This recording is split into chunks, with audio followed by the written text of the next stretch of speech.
Здравейте, приятели! Показваме ви конвей KW903, как точно трябва да го свържете в случай, че първоначално сте го свързали, след това се е разкачило.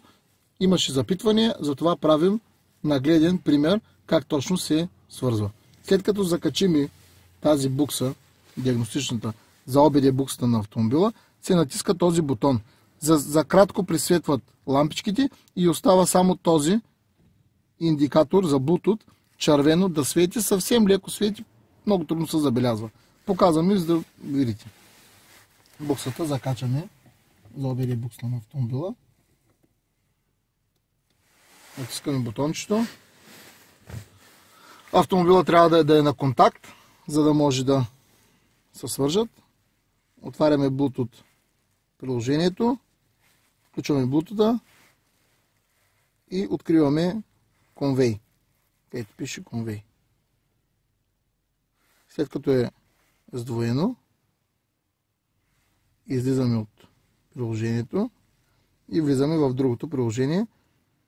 Задържаме иконата, която предварително сме инсталирали на телефона. Задържаме иконата и даваме тук информация за приложението по средата. След като дадем информация за приложението по средата, тук долу от трите икони за най-добре даваме изчистване на всички данни. Изчистваме всички данни. След като са изчистени всички данни, отново влизаме в приложението и започваме да избираме всичко от начало, като за първи път.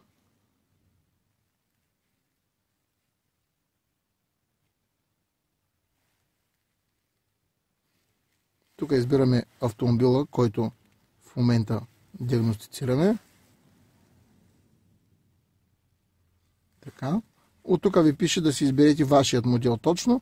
Ако не го намирате вашия, се избира OBD2. Така. Дизел. Съгласявате се, приемате. Така. След като това всичко е минало, бутона за свързване с Bluetooth.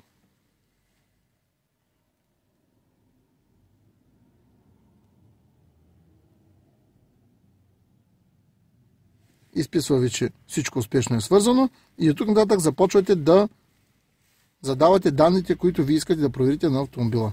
Примерно, искате живите данни да проверите. Живите данни. Тъй като серията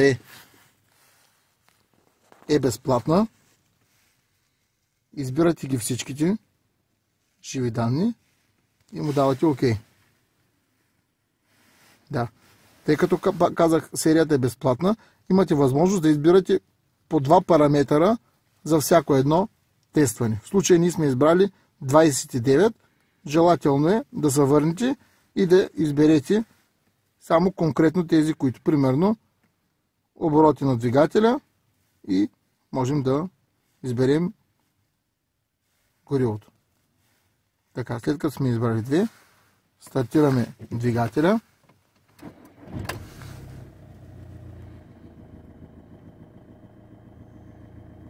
Ето, отдолу ви изписва.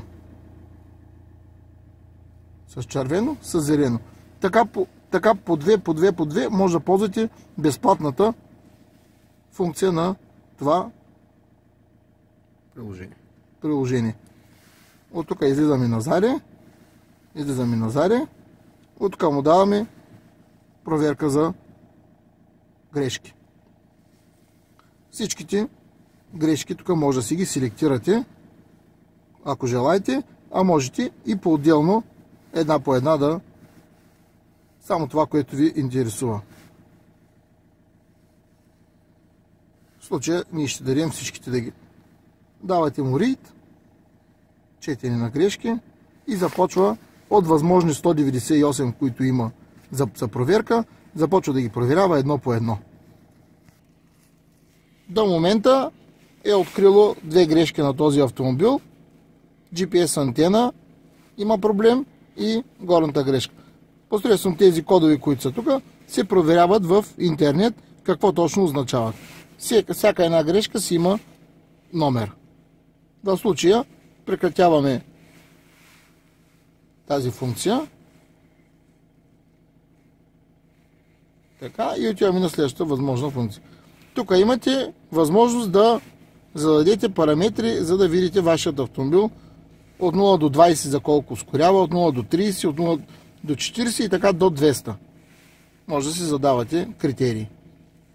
Freeze Frame, това са замразените данни, които в момента няма да ги уточняваме, те не са нещо важно. Статистика за горивата. Тук може да си въвеждате докъде сте пътували, какво сте зареждали и всичко, което часовете на работа. Тук от тази опция за кодинг имате възможност да си избирате какво точно да правите. В случая сме си избрали батерията, Battery Capacity, но към момента Convey KW903 не поддържа тази опция, така че ако от Convey качат актуализация за батерията, вие ще имате възможност да я използвате. Постоянно има актуализации, така че трябва да се актуализира приложението. Това е всичко. Ако имате въпроси, на телефоните посочени на 24power.bg, имаме на страници в YouTube, в TikTok, в Facebook, може да ни правите запитвания. Благодарим.